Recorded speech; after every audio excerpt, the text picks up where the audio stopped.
Hey guys, back with me again in this channel. So on today's tutorial, I'm gonna show you how to create a blue hour aesthetic coloring and quality in CapCut.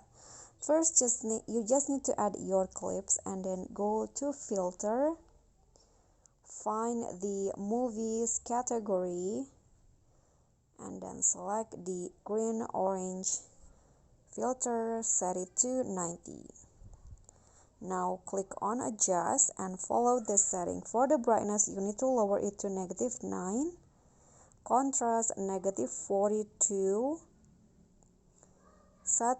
exposure -7. Then click on the HSL.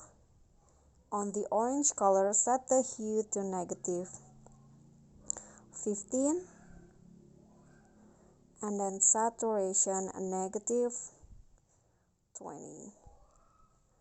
And then on the blue one, set the hue to 15 up or 20 and then saturation 35.